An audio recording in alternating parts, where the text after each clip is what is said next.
3? About graphing the equation.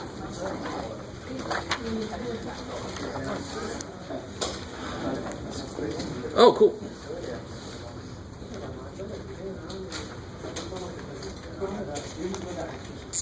All right, guys, so when you're given a problem like this, oh, yeah. You was Thursday?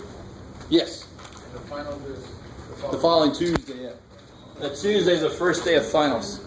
So we're around on the first day. Which is nice. You don't have any time in between to forget everything. So it's good to see right there. Huh? No, I'm pretty sure it's next Tuesday. It's next Tuesday. It's Tuesday. I'm taking Monday off. What's the date? Finally. Section 8. Yeah, so I put that up on the syllabus and on the homework sheet. Just because I know I'll never remember it until I have to look at it again. So if somebody gives you a problem like this, guys, and I say graph this. Now, if you know how to use a graph calculator, the correct answer is not put it in your graph calculator. No. How do you graph something like this? You have to create. Value for X. Value for X. Okay, you can come up with some value for X. If you put something in for X, you're going to solve it for Y. So if you put something in for X, you can figure out what Y goes with it. The whole idea of an equation and the whole idea of a graph is to show the relationship between these two things.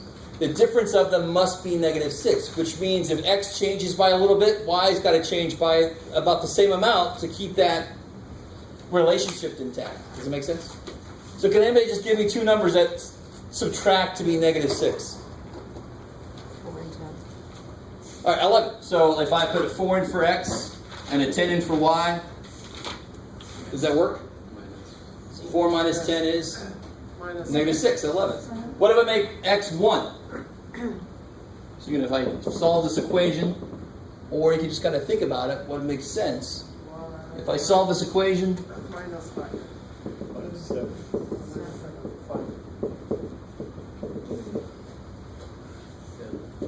how much did X change by? 3. How much did Y change by? 3. It's because they both have a 1 in front. Do you guys see that? Don't they both have a 1? You kind of with me? If I would have put a 2 in front of one of those, they don't go 1 by 1. They might go 1 and the other one changes by 2. Are you guys kind of with me here? A little bit maybe. In order for two things to be a certain distance apart, and we know this. We've used this trick. If I had to do 10,000 minus 418, what's the cool little trick I've shown you? Who remembers that cool little trick? Anybody? 9. Yeah, if I make this one go down by 1, Oh, that's I can make that one go down by 1.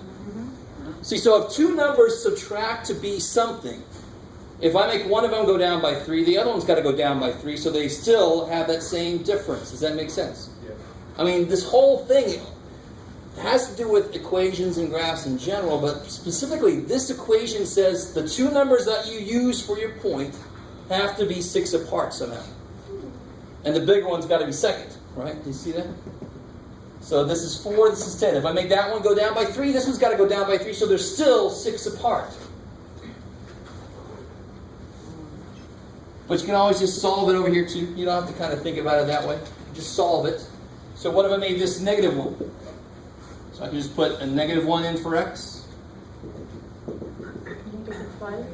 Yeah, I'm going to add 1, add 1. Negative Y equals -5, but Y would equal 5. 5. What's -1 minus 5? -6. See, it works. 4 minus 10 is -6. 1 minus 7 is -6. -1 minus 5 is -6. So what if I made this -2? 4. The negative's in the equation. Right? -2 minus 4 is -6. So I can, all the points that have to show up on this line are the points where if you subtract the parts of the point, if you take the first part minus the second part, it's got to come out to be -6. That's why it comes out to be a straight line, because if I change x by some, y is going to always change by the same amount, so that they stay the same distance apart. So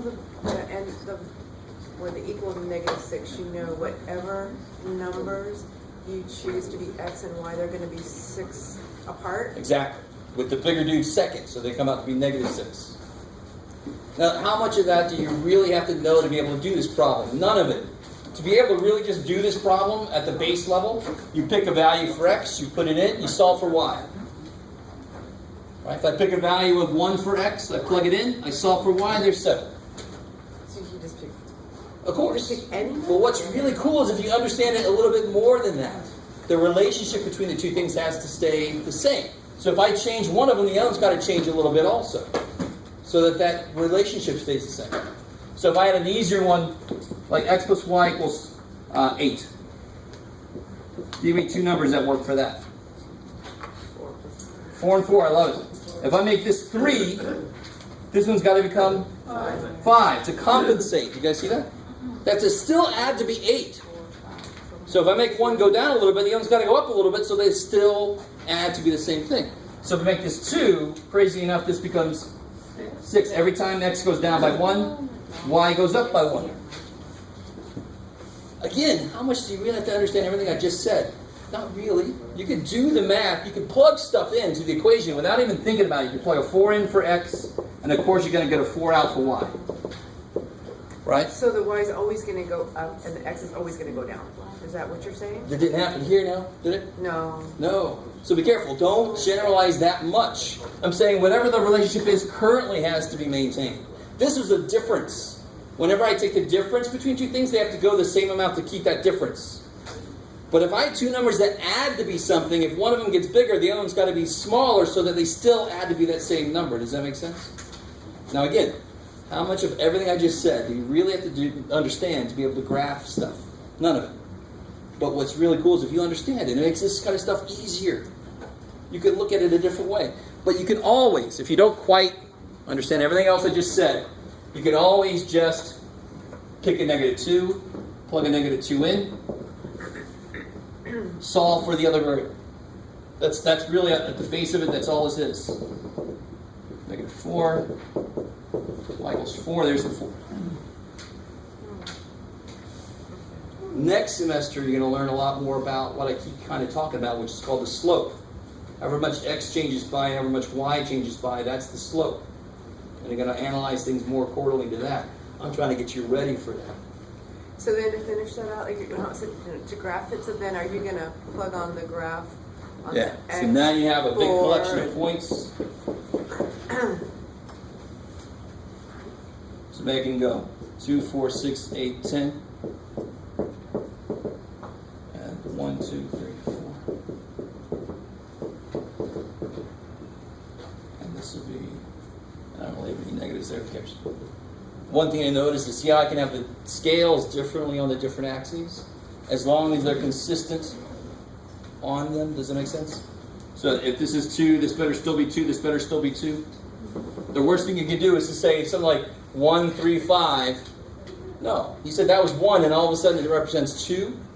Right? So if I put 1, 3, 5, you said that that's 1, but now suddenly it's 2. That's no good. So what I mean when I say consistent scale, that means you set up how much this means, and then it means the same thing forever. So this could be 100, 200, 300, and this could be 15, 30, 45, 60. Right? As long as on each axis it's consistent all the way up and down. But the two of them can be different completely. How are we doing so far? So on the x-axis I have 1s. 1, 2, 3. Y-axis I have 2s, and I did that just because of that output there. I wanted to be able to get all the way up to 10. So you can totally change your scale. In fact, very often you have to. My God, if it said 100, please, dear Lord, don't do 1, 2, 3, 4, 5, 6, 7, 8. I've had people actually do something. They turn the paper over. Up to 100. There you go, Jeff. No. Please don't. So if I go to graph these, where's 4, 10? 4 go to the 4. You have 4 on the x. And then go up to 10. Up 10. I love it. And then 1, 7. 1, 7. Negative 1, 5. So the first number is always the x-axis, left to right. Second number is always in the y-axis direction. 5. Negative 2, 4. 2, go to the 4. And then they hope to God that they line up. If they don't, you just make them bigger. It's a little creepy. I'm just kidding. These things happen. Yeah. Okay, so I guess I'm trying to wrap my head around, you have an equation there, x minus y equals negative 6. Where on that graph do you see negative 6? I mean, Well, now watch this. One point I skipped was, what if y is 0? What would x have to be? Negative 6. X is negative 6, right? And that's where it's going, isn't it? 3, 4, 5. It's headed in the negative 6 direction. Right? You guys with me? I see. Sort of. And also, what if, so if that's that way, what if x is 0, what's y? 6. Then y is positive 6, and we see that right there. Right? That's not even a point that I did, but it's a point that I can see now that it's got to go through there. So one way to look at this is x starts at negative 6. Right? And then this comes into play and it kind of messes. Now, if y is let me see, do I have it here? Shoot. If x is negative 1, then y can be 5 to make it still negative 6. If y is 0, x has to be negative 6 because it's the only thing that's there. It's got to make negative 6 by itself. If I make y 1, what's x? 5. Negative 5. Right? So if I make y 1, at negative 5, that's where it's going to be. So you don't see this. There's no way you could see like this here directly, but you do see its effects. confusing, yeah. You see that negative 6 there. You see that positive 6 there. So it's that it's gonna intersect. Good. It deals with the intercepts. That- Right? The that's- x-intercept, the y-intercept. Okay. That number is going to be involved with the intercepts. Okay. Let me see if we can.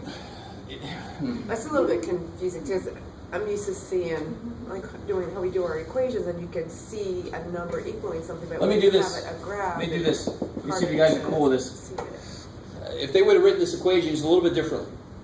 Bear with me now. I don't like all the negatives in there, right? There's more negatives than positives. Are you with me?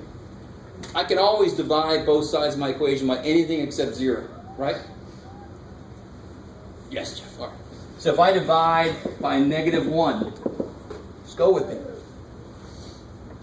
This would say y minus x equals 6. That becomes negative x. That becomes positive y.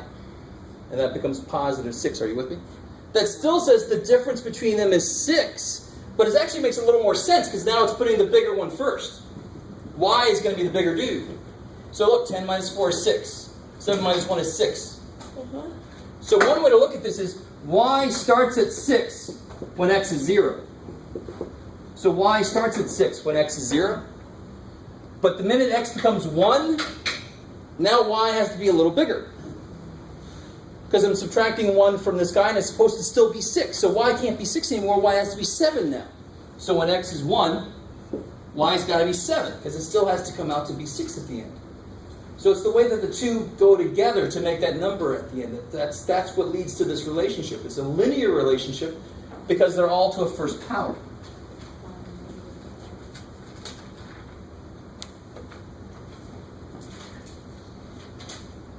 So you don't like that. But to me, this is really the best. If you can see the y-intercept. If I let x be 0, I get y is 6, right? So when x is 0, y is 6. That's the y-intercept. Okay. And it's good to think of that as the starting point. Because so often this axis would be time. 1 second later, 2 seconds later. So this could represent a rocket taking off. Because it starts up here in the launch pad, and then 1 second later it's 7 foot up. 2 seconds later it's 8 foot up. It just keeps going off in a straight line.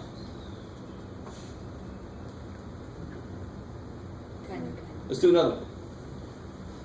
Any other specific questions out of there? No. Okay.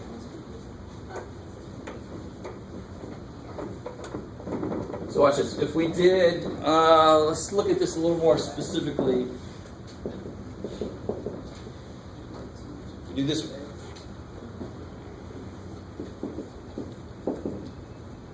What's the y-intercept? How do I find the y-intercept? How do I find where it hits the y-axis? What's true about x when I'm on the y-axis? Is x 1? Is x negative 1? What's true about x? 0. It's 0. So to find where it hits the y-axis, I make x become 0. So if I let x equal 0, what do I get here?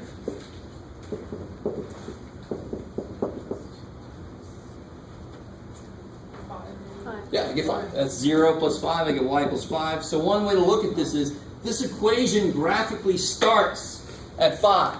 Now, of course, math is cool with letting x be negative. So I can go from 5, I can go in both directions. So if I go 1 up on the x-axis, what happens to my output? 1 down. So if I let, yeah, careful. Negative 2 plus 5. Negative 2 plus 5. 3. So 1 second later, it's 2 steps down. Now if I let x be 2, what do I get?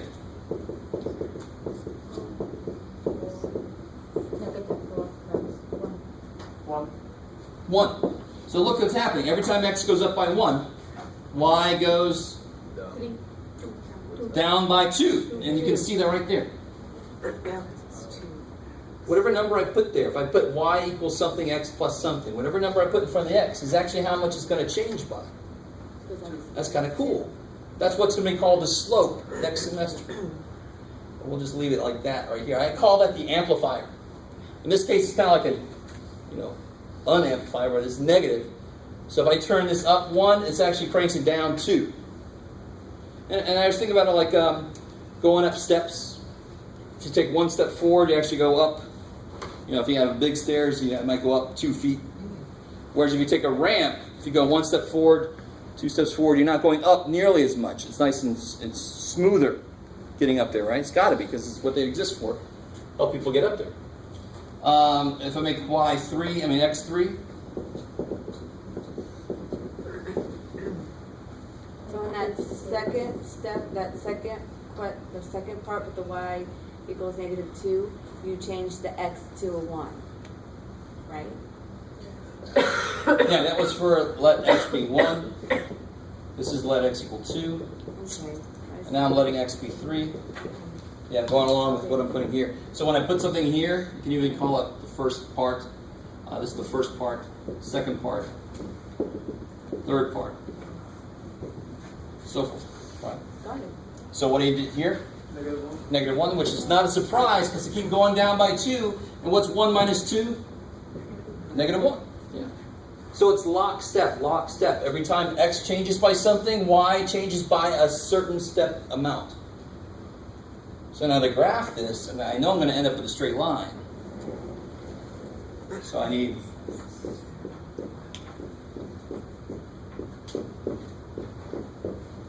so it'll be 0, 5. Where's 0, 5 at? Probably gave it away with my scale. Don't go anywhere on the x-axis, right? Right. But I go up 5. And then I go 1 on the x-axis. And then 3 in the y direction. 2, 1. And then 3. Then my scale sucks, but that's too bad for me. Make them nice and big. That's not too bad. Make that one even bigger. Now, just to show you exactly. Just to show you, you think that's bad. That is 100% better than some of you guys turning your graphs. So you might want to invest in some graph paper. And if I'm saying your graphs are bad, that means something. Alright. Some of you guys are pretty good with it, but some of you guys have got to get some graph. Okay. Is that cool? I mean, there's a lot from the purely mathematical standpoint. You pick something for x or y. Doesn't really matter which one you plug in for.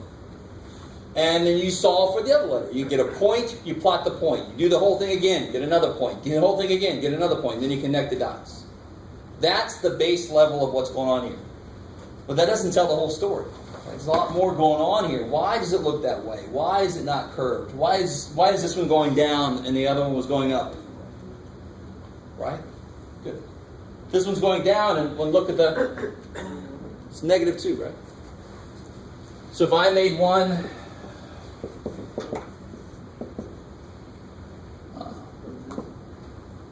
It's going to be going up or down? Up, because it's +3. The amplifier is +3. Every step of the x I take, the y is going to go up by 3. Right? And we can see that real quick. If I start at 0, put a 0 in, y equals 3 times 0 minus 4. Y equals -4. Cool, so that's that one. Give me another number. 2 is awesome. So the second guy, y equals 3 times 2 minus 4. What do I get there? 6 minus 4, I get y equals 2. Yep. And then if I put in there 4, why not? Y equals 3 times 4 minus 4. 12 minus 4. Y equals 8. So this is kind of cool. If I make x go up by 2, how much does my output go up by? 6. Which makes sense. This says if I make x go up by 1, y should go up by 3 times that. Y should go up by 3. All right, well, if that's true, then if I make x go up by 2, y should go up by 6. So that number there is kind of cool. It's the amplifier. It's whatever x does, it amplifies it to be what y does. This is your starting point. This number there says where you start, and this number there tells you how you move from there. Now, it's only for straight lines. Curves, they have other things going on. We don't deal with curves in this class. And then you got your points. You can graph this. Right, so I want to go to 8, so maybe I can go 2, 4, 6, 8. -2, -4. 1, 2, 3, 4. -2, so I got 0, -4, 2, 2, and 4, 8. And that's pretty good for doing it real quick. Cool. So if I'm a company and this is my profit chart, I like it.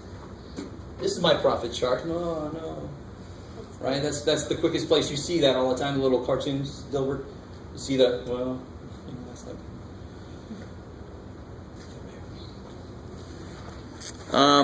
Okay. So anything else from the homework? Okay.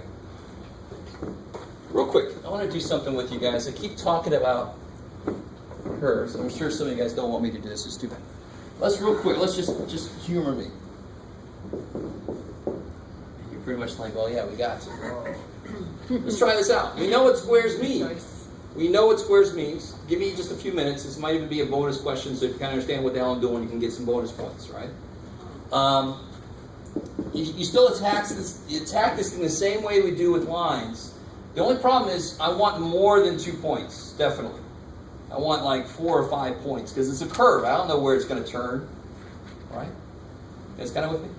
So I can still plug numbers in like 0, 1, and 2, but I also want to plug in -1, -2, just to get a variety, just so I can see what this thing is doing. And so I plug it in just like I always do, whatever's in there. So 0 is going to be easy. So let's say A. What do we get when I make x 0? 2. -2. So what about if I make x 1? -1. Yeah, 1 squared is 1, minus 2 is -1. What if it's 2?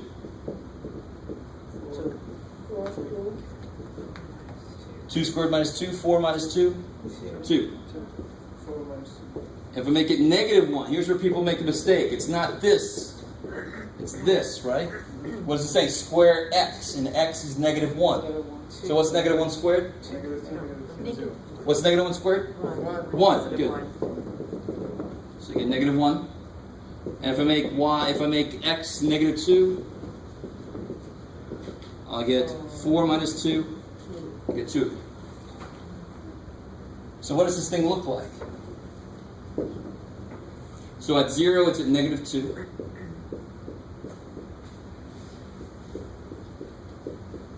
Oh, why am I making such a small? At negative 2. At 1, it's at negative 1. At 2, it's at 2. Negative 1, it's at negative 1. And at negative 2, it's at 2.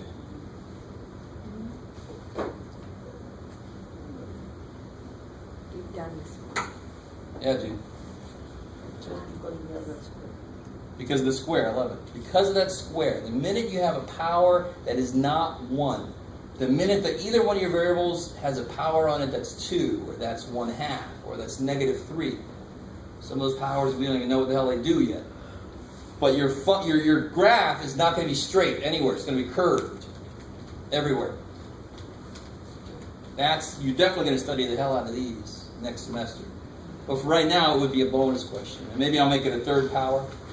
Who knows what I'll do? I don't know what I'll do. You're going to kill us. Maybe I'll make it absolute value. That'd be kind of cool.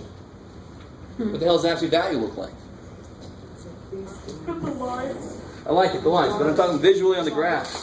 I'm sorry. I like that.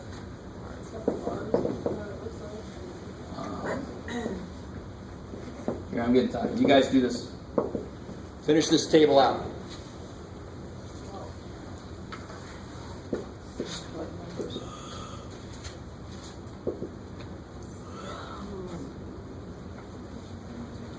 So don't forget what the absolute value does. So be careful about that.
Be very careful. Is anything in there squared? Or everything in there has a power of 1, right?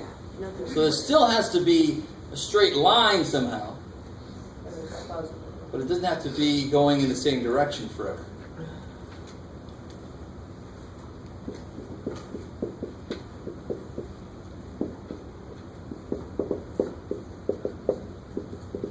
So if I make x2, what do I get? Yeah, absolute value 1 is still 1. Good. If you make x1 0. If you make x0, I get the absolute value negative 1, which is 1. I love it. If you make x negative 1,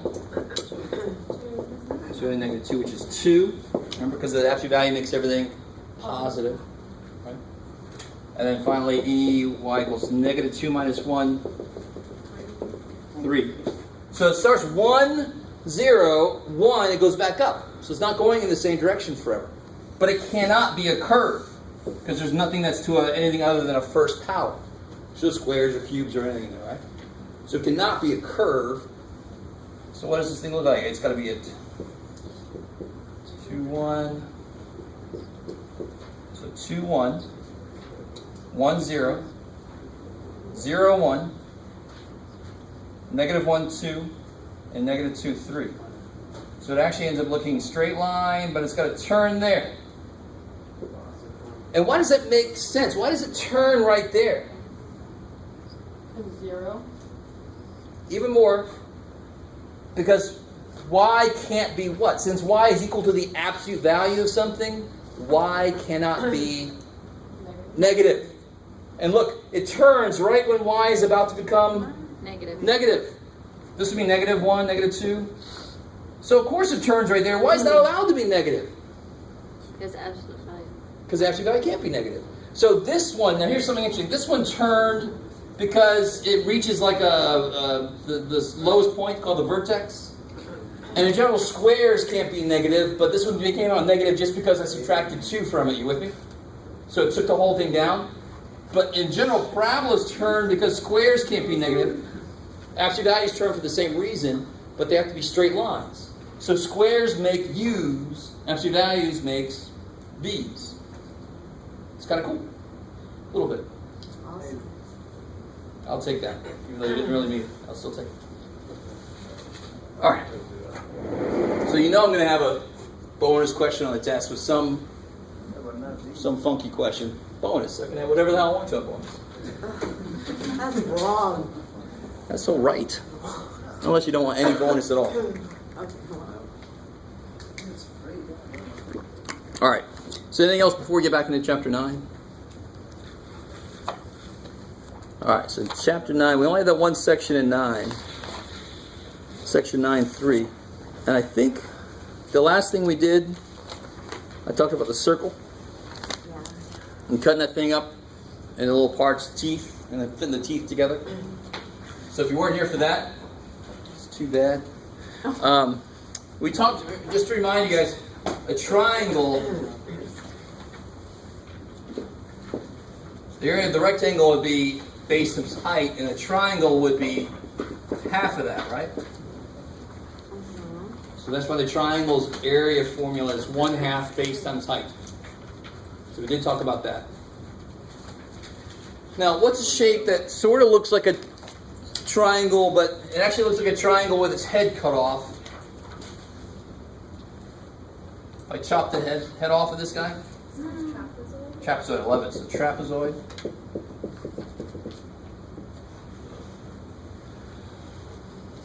So go with me here for a minute. You know, that's all I've been doing this whole semester, man. It's just going with you. But deal with me for a second. Let me say it that way. I'm gonna derive the formula for trapezoid and give you a nice way to remember it. So when we hit a shape whose area we don't know, we try to cut it into shapes that we do know. Let's establish a couple things real quick. This, you would call that the what? What, that line I just drew in. That's the height of this trapezoid, right? That's how tall that sucker is. This one and this one, they're both in a way, what is it on a triangle? What's this called?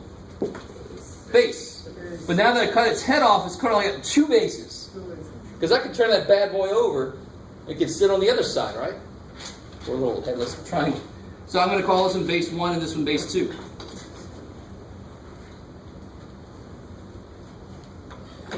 Alright. So here's what I do. If I chop that thing up, it's already had its head cut off, so let's just keep cutting it up. Right, this is a horrible movie. This, I'm going to call this one triangle 1. I'm going to call that one, let's keep it the basis, triangle 2, and that one triangle 1. That makes more sense. Right, I've got 2 triangles there that I cut up out of that trapezoid with me. Triangle 1 has height h. That's how tall the triangle is, right? Both triangles are at height h. Are you with me? And I know the formula for a triangle. What's the area of triangle 1? It's 1/2. What's its base? Triangle 1's base? Base 1. B1. So 1/2 the base times the height. Because if you look at that triangle there, how tall would you say the triangle is? Let's say it's that tall. That's how tall it is. It's leaning over. It's like really leaning over bad, but it's still that tall. So it's 2 pieces. Good. There's 2 triangles. There's 1 triangle there. And why did I cut that trapezoid up into triangles? Because I already know the triangle formula. But is that why you said 1/2? Because it's... No. Because for a triangle, any triangle, the area is 1/2 the base times the height. Cool. Any triangle. And that's because a triangle is cut out of a rectangle. Now I have this weird trapezoid shape. I can cut them into 2 triangles. And I know the area of triangle 1 is this. What's the area of triangle 2? incredibly enough, it's also the same thing, except it's got Base 2. base 2. So what's the area of the whole thing then? What do I do with those two? Add them up. So the area for the trapezoid, the whole thing, is going to be 1/2 base 1h plus 1/2 base 2h. Now that looks gross. Isn't there another piece? Nope. H. How do you mean? Square it, like, 2a times half, and then square 2b and h. That's how my high school teacher taught me. Hopefully, not really. No. But you might be just saying it wrong. What I can do, I can't square anything, but you might be remembering it, but not quite saying it right. They both have 1/2 in them, and they both have an h in them. So this is really that distribution in reverse thing. See, if I distribute it here, don't I get this? And if I distribute that there, don't I get this? So just going backwards, taking it back out, I get 1/2 height times the sum of the bases. So if I have a normal triangle, area is 1/2 the one base times the height. If I have a trapezoid, that's a triangle that has two bases, I have to take both bases into account. It's basically the same formula. It's kind of cool. It's 1/2 the bases times the height. Well, a triangle only has one base. That's why it only has one b show up. But a trapezoid has two bases, so it has both bases show up. How you doing? Does that make sense? This is why the formula is what it is, and that's a way to remember it. Is it's basically the same formula as a triangle. It's just the triangle's had its head cut off, so it's got two bases. Okay. What happened to the other part of the trapezoid? What other part? That part right So there? triangle 1 is here. Triangle 2 is there. That's the whole thing. Okay, I thought when you went down with the height, I thought you made a third. No, that's just like if I have a triangle and I do like this and say that's the height. I haven't really cut it. I'm just saying that is the height. Cool. So, specific example. If I have a trapezoid, so you guys take a second and do this. Find the area and perimeter of this.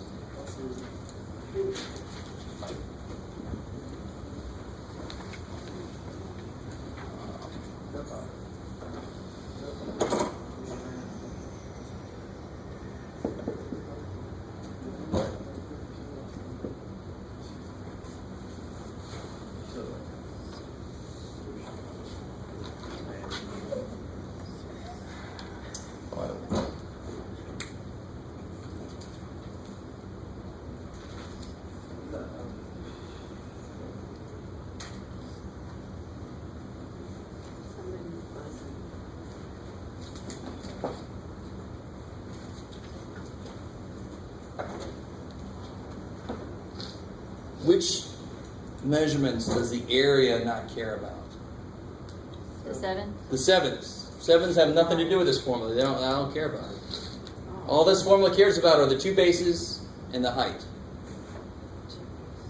Right? So the 6, the 13, and the 4. So why did they give you the sevens? Because the perimeter completely cares about this. Are those inches, feet, yards? Yeah, what is I it? said they're feet. Clowns. If I don't give you, then it's units. Units? And then you say units squared. Okay.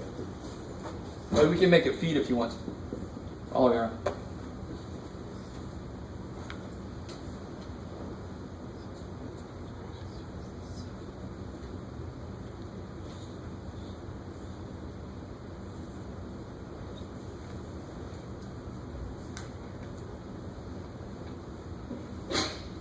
Steve, after these together, are you going like Good, half yep. of 14 and half of 6? No, you do exactly half the sum of the bases times the height. This way, looking at it will be a little bit easier.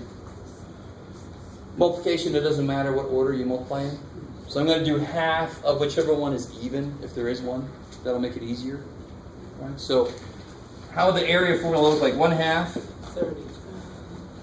14 plus 6 times the height, which is 3. Right? Half the sum of the bases times the height. What's 14 plus 6? 20. 20. Times 1/2 of 20 is 10.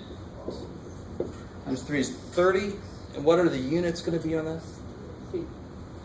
Almost. What are the units going to be on the area? Square feet. I like it. And you can see that it's going to be feet times feet, which is square feet. So I have a question. So that's the area for the trapezoid. Beautiful. Oh. Yeah.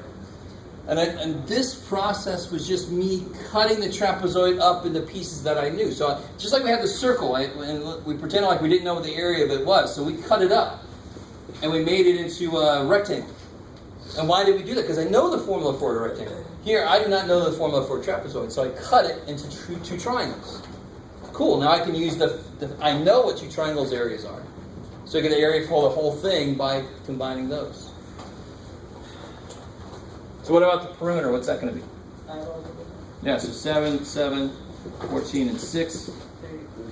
34 feet. I like it. I like shoulders. Yeah, you never have to know any perimeter formulas. Some of you guys already know one for the rectangle, which actually is sort of unfortunate. You don't have to know any perimeter formulas ever, because the idea is add up all the sides. Now, of course, 3 is not a side, it's an internal measurement. This doesn't come into play for perimeter, right? So it's really just the outer measurements that we want to include for perimeter. How are we doing on that? And that 1/2 again is the 1/2 represents. It's because it came from two triangles and they each had a 1/2 on them. Oh, that's why there's 2 bases. Yeah, 2 bases. And each triangle had different Base bases, times but they 5. both had a 1/2 on them. Okay. And you said it's always going to be 1/2. No? Yes. Yes. For a triangle, For triangle. and therefore for a trapezoid, because trapezoids are built from triangles, they're both going to have a 1/2 in their equation. Cool. Could be, could be. All right. All right, so let's see. Did we leave anybody out? Oh, the only little thing we left out really was parallelogram. That doesn't sound very good. What's that? That doesn't sound very good. Parallelogram? So, So what does that first part mean? What does parallel mean? You run side by side. They run side by side. They never go, they're always at the same distance from each other, right? yes. In the same direction. So a parallelogram is a more general quadrilateral, right? A rectangle and a square, they always have parallel sides that meet at 90-degree angles. Parallelogram says, I can take your rectangle and sit on it. You Right. smashed it. I did. But now, these are parallel and these are parallel. So this is more general parallelogram. And just to cut to the chase on this one, I give you the height and the base. Let's see if you guys are cool with this. Here's a really nifty way to do this. I know the formula for a rectangle would be base times height, right? And if I took this triangle and filled it in over here, wouldn't that become exactly a rectangle? Mm-hmm. Just take that, chop it out, and put it over there. Can you just make a line, A line through where? like a line up the point, at the end of that point, and just go. From corner to corner? Yeah. Oh, you mean here? No. I mean, start from where you ended. No. The other end. From the top. Here? Yeah. And do what? And go down and make. And go down here? Yeah. For what? You got one right there in the corner. Oh, God. Are you talking about making two triangles? I don't understand. You want to cut this thing in half? Right. Or you For- got a triangle. Okay, so Within it. I like it. I like the way you're thinking. Here's the bad part about that. What's the height of this triangle? I don't know. Oh no, we're talking exactly like that. Okay.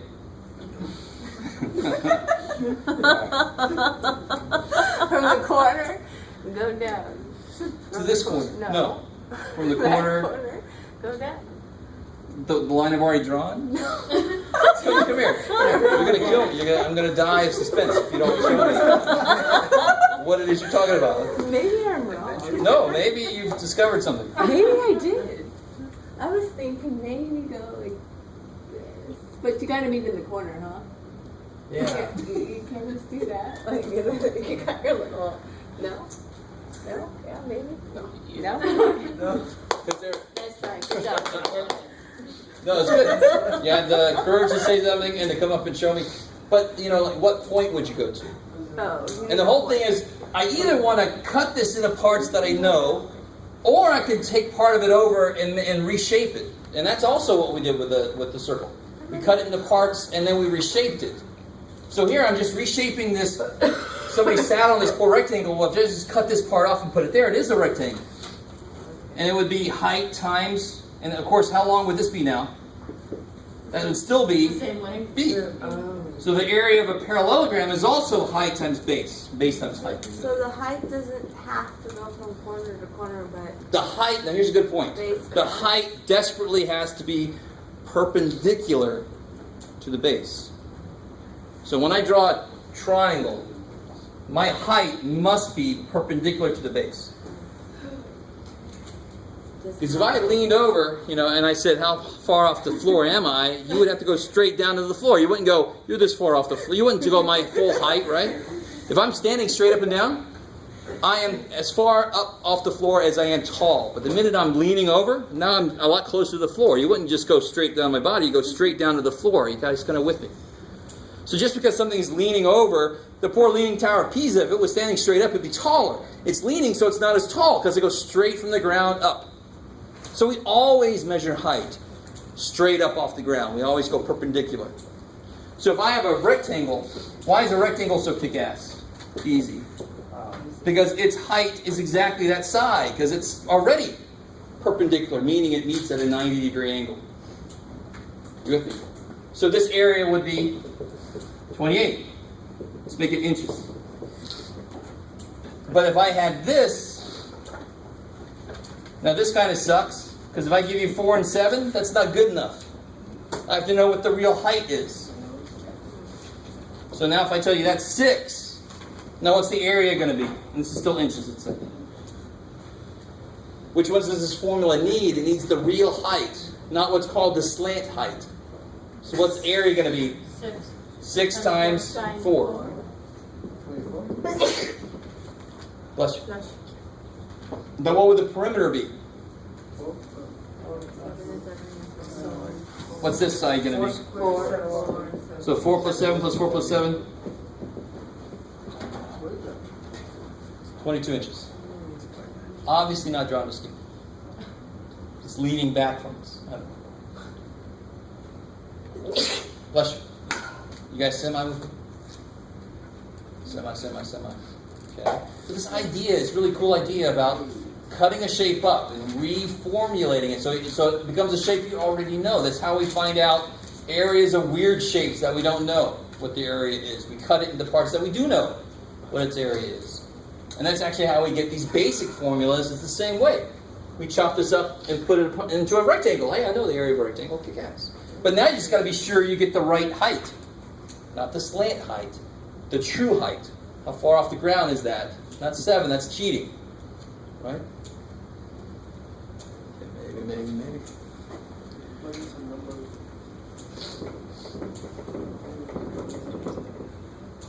Alright. So I think this is the last part with areas. I want to talk a little bit about volumes. And then that'll be it. Here, let me pass out. The one you just did. Once we get the height, we're no longer looking at the inside part that you drew already. You're looking at the part that you made on the outside, right? No? That's where the formula comes from. Is using this height Yeah. and this base. Yeah. But now I don't actually pick that up and put it over there. Now I just use the right height and the base Yes. directly. I don't have to actually move anything. I don't have to cut anything out. This one? Yes.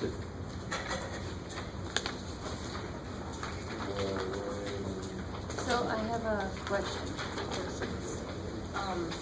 your friend sent out the email for the review, and I'm not going to be able to attend any of those. Am I missing out on anything, or are you going to cover everything that? No. So I just gave you guys the practice final, so just go ahead and put that away. Just make sure I get you before anybody has to leave for any reason. You got an email, hopefully, from Sean Hicks, who's the director of the Math Study Center. They do final exam review workshops. It's just like, what's the matter? Is that it? Oh, you final? Was there not an extra one? Oh, blank one. You need one too, huh? That's it. No, I have one. Oh, you have one. Oh, that's where the extra one. You don't need to study. So our final That's gift. Scrap sheet of paper. Yeah. Second.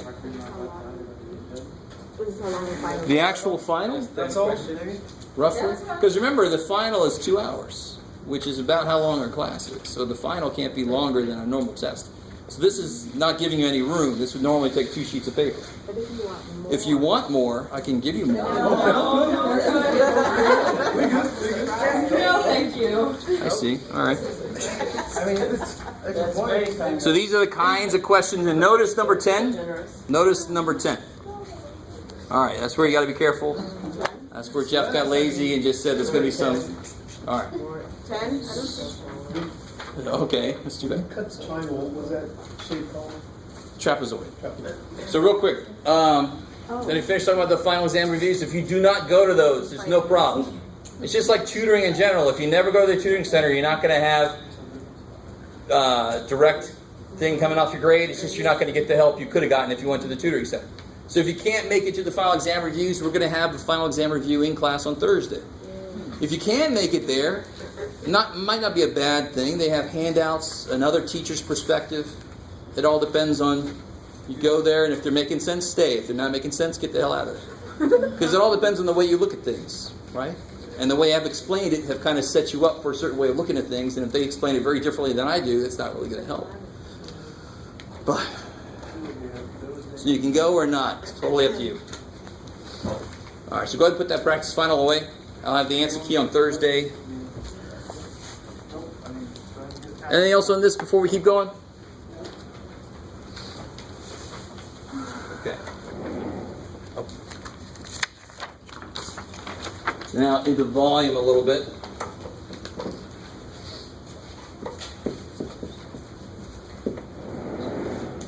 Now the cool thing with volume, if I, so think about this room.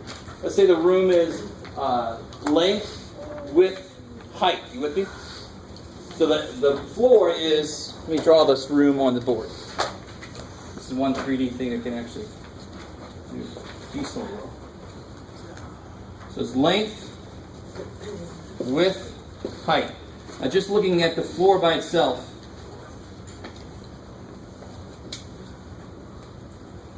just looking at the floor, what's the area of just the floor?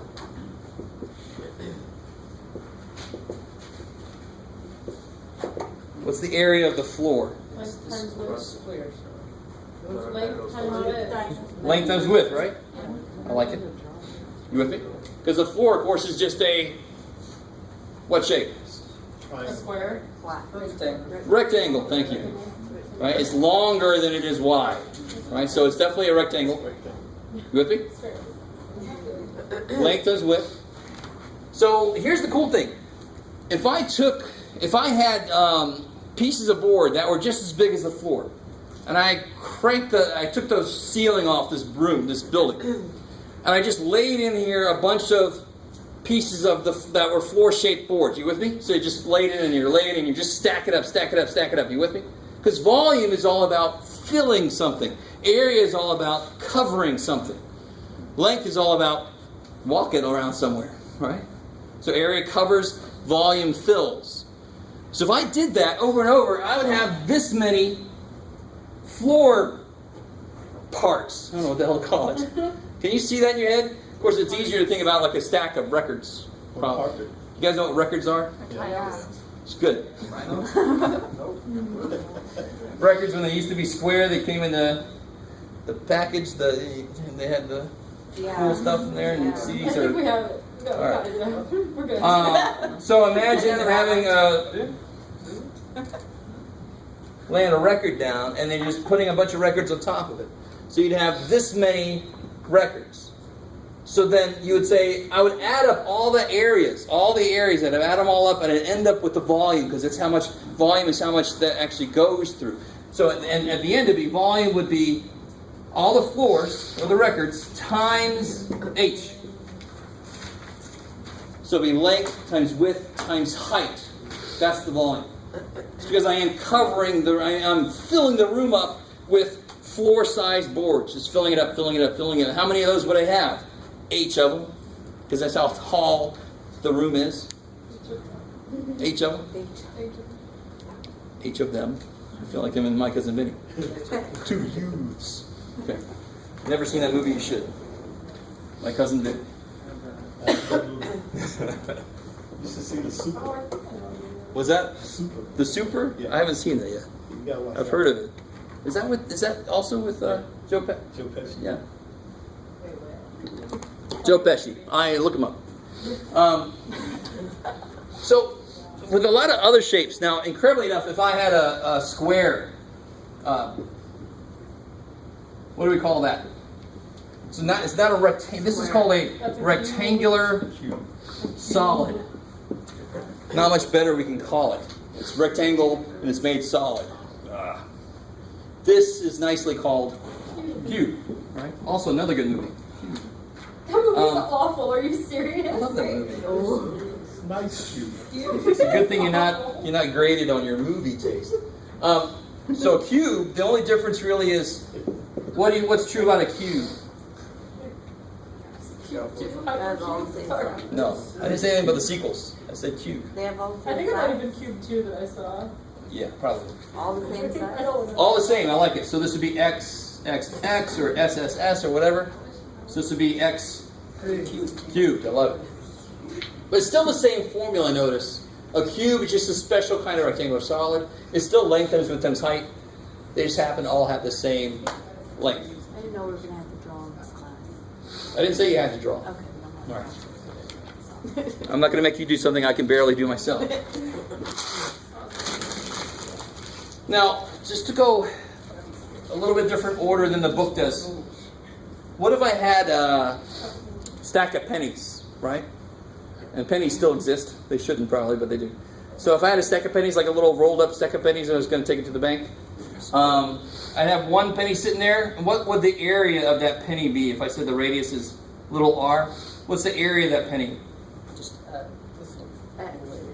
Top? No, what's the area of that circle? Penny is a circle. What's the area of a circle? C over D. Pi r squared. It's pi r squared. Yes. Pi r squared. That's when we cut the circle up into a rectangle. We got pi r squared. Yes, you do have to know those formulas. Yes.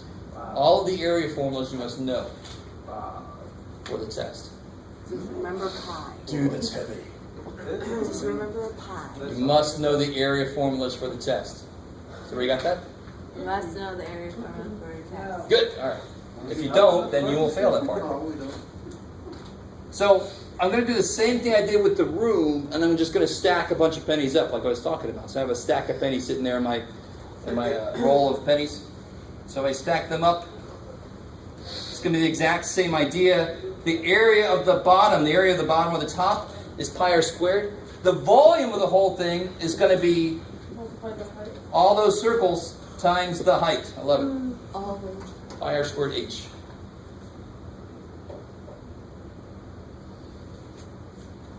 So specific example. If I had a cylinder, this is what's called a right cylinder. It's a right cylinder because it's not slanted. This would not be a right cylinder. No. Something's wrong with that cylinder, so it's not a right cylinder.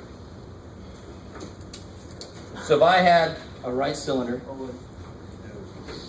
with the radius of 10 meters and a height of 18 meters, what would its volume be? Where the formula is circle area times height, right? So it's just repeated shape. Just like this was the base area times height, base area times height, base area times height. So it'll be pi times what's r? 10. And h? 18. So hopefully you found your pi buttons last time. Hopefully you have a calculator that has a pi button on it. No.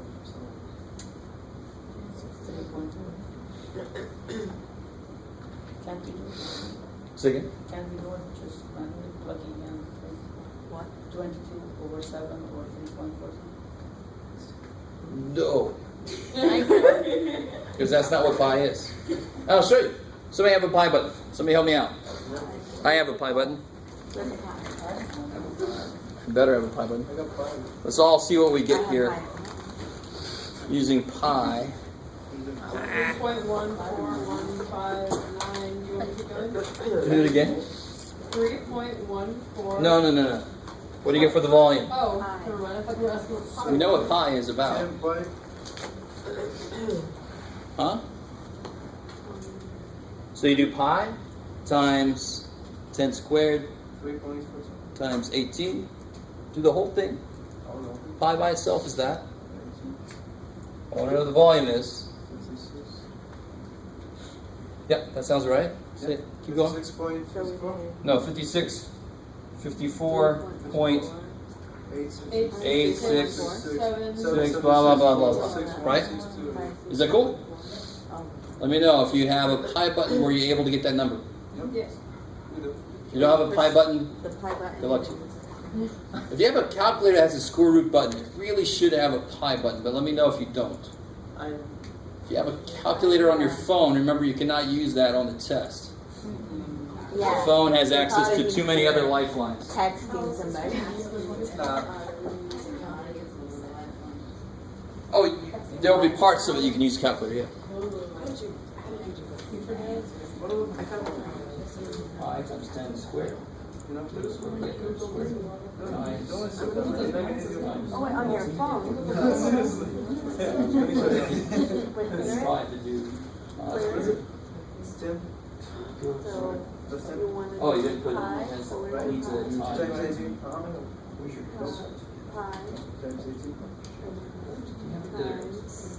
a time. Hold on, sit back. You're not going to use your phone. All right, how we doing? We're good? And that would be what units? Meters, meters squared, meters cubed. I have 3 dimensions now, right? I'm filling the room with little cubes. So this is kind of cool. I could cover the floor with little squares. The tile we see on floors, that's little squares. That's why we call area squares. I can cover with squares. I can fill with cubes. So that's why volume is cubic. It's also cubic because it's length with height, which is meter times meter times meter, which is meter cubed. Oh my gosh, this is a lot. Area is squares, because you can cover with squares. Volume is cubes, because you can fill with cubes. All right, think about when you're moving. And you have your boxes you're putting in Tetris style. Now, do me a favor. Let's try this out again. But this time, let's do 3.14 times 10 squared times 18. If I do 3.14 times 10 squared times 18, I get 5652. Bless you. On the test you're gonna let us use? No, I'm showing you that you don't get the right answer. Right? That is not good enough. Yeah. Do you put the 10 Oh, square? Oh, yeah. Yeah. Just put 20, 100. Sure, yeah. You either in the calculator put 10 squared or you put 100, because you know it's 100. Yeah, anything you don't need the calculator to do for you and you can do yourself, beautiful. Yeah. What about the 10 squared? What about the 2 on top?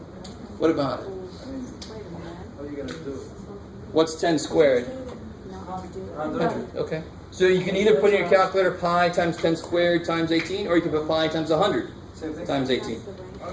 And of course it's the same thing because 10 squared is 100. Yeah. Cool. 866. He's showing that you can't get that No. answer if you just put in the 3.14. You actually have to use the pi button. Oh, Because otherwise you're not going to get it all. Okay. Bless you. So now this is kind of cool. If I take a cylinder, and I know you guys don't agree with me when I say this is kind of cool, but it is. You're right. If I take a cylinder, I do not concern. Well, that's not okay, gonna be DiCaprio. final, right? Bless you. Jeez. I told you. Get out of And I here. cut out of this thing, I cut a cone out of this thing. So a cone is going to come and meet at a point at the top. So what does that say? Then pi what? 5 squared? Bonehead. Pi r squared h. 5 squared. You're gonna use a triangle. R squared. Oh, R is all. This is your area of the circle, and this is your height. How many times a circle is repeated going up, right? That's the volume. So if I cut a cone out of this thing, the really weird thing is it's really hard to tell when I'm trying to draw 3D and 2D. But the cone is going right down the middle, so there's a bunch of stuff left. If I cut out the shape and take it out, there's more stuff left behind than there is that I take out. Let me say that again. If I have a cylinder sitting there, and I cut a cone out of the middle of it and take that out, there's more left behind than there is I've taken out. Because there's material all the way around this whole thing, right? In 2D it's hard to see. So what's really, really cool is there's exactly 2/3 left behind, there's exactly 1/3 that I take out with the cone. So the volume of a cone is 1/3 the volume of a cylinder. Because that's the shape that I cut it out of. Now notice how I said earlier that you have to know the area formulas, right? Did I say you have to know the volume formulas? No. So I'll give those to you. So I'm halfway. Nice. I'm not going to make you memorize these, but I will make you memorize the area formulas. You've got to have those right there for you whenever you need them. Bless you. And the last shape we'll talk about is a sphere. And this one is really difficult to prove without calculus. So I'm not going to teach you calculus. Here's how you know it's a sphere. So let's say this is a sphere of radius r. This is not an easy formula to see why it is true, but the volume of a sphere is 4/3 pi r cubed.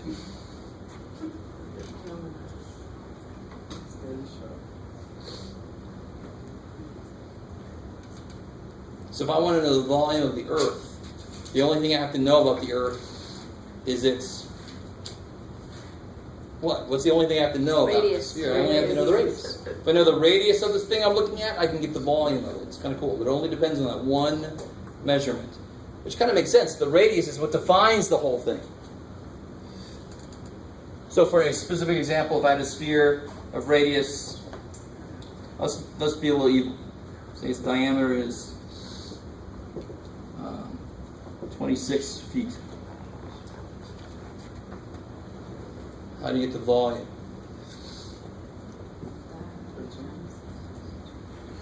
What about 13? What about it? That's the radius. That's the radius. So if I give a diameter, I'm being evil. You need the radius for the formula, right? So the radius is 13 feet. Don't just stick 26 in there. So the radius is 13, so it'll be 4/3 pi times 13 cubed. Oh yeah.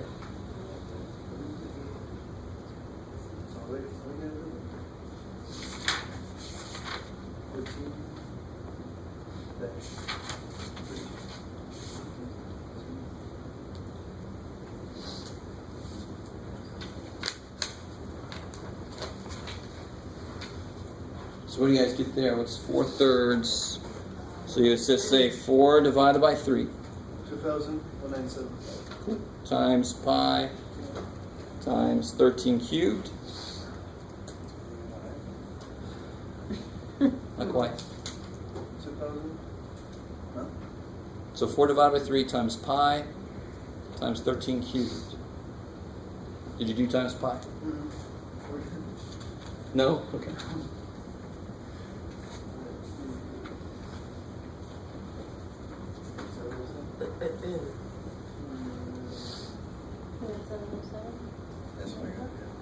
What'd you get? Not that. 707.905. Can you do 13 cubed? Oh, I did the second power, not the third. Oh, okay. So it's a cube in there. Which makes sense. This volume only has one measurement in it. So it's got to be cubed. So it comes out to cubic whatever. In this case, cubic feet. Whereas like this formula has 2 radiuses and a height. So that's why it only needed r squared and h. It has to come out to the 3rd power somehow at the end. So if you do 4/3, 4 divided by 3, times pi, and do you know how to do to the 3rd power? Yeah.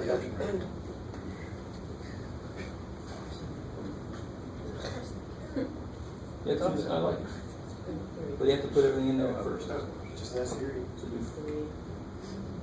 Well, you're version 13. So 3 times, 4 times 3, right? No, 4 divided by 3. 4 divided by 3. You get that, Drew? That's right. Yes. Pi. Times 13. Okay, good. So times pi times 4 divided by 3. Is it 9-2? Hmm? 9-2. Yeah? How do you do it? So what happens here? We did it. So 2. 4 divided by Clear. 3. Yeah? 4 divided by 3. 3 divided by 3. 4 divided by 3. Oh, that? That's 8. That's wrong. Good. That's 13. Let's do it again. Cube. No, I see. You're cubing at the. You're doing this. Okay. What is it? No. 4 divided by You're cubing everything. 12. You're only supposed to cube 13. Times? Okay. Yeah. Okay. Where did you get the 4 over the 3? That's in the formula. Remember you do times pi. So you were given that? Okay. Yes, it's given to you.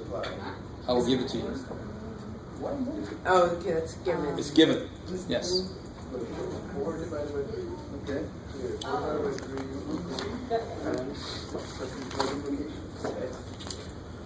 3. Oh. No. So on the actual test and on the final, I'm going to focus a lot more on the areas. And I'm going to have just a few volume problems, but there will be more area problems. And notice the one on the practice test. The practice final.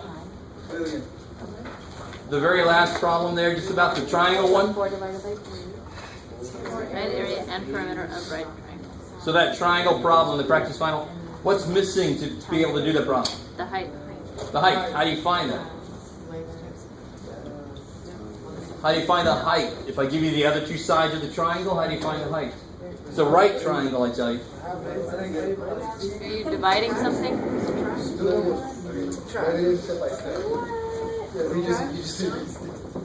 this the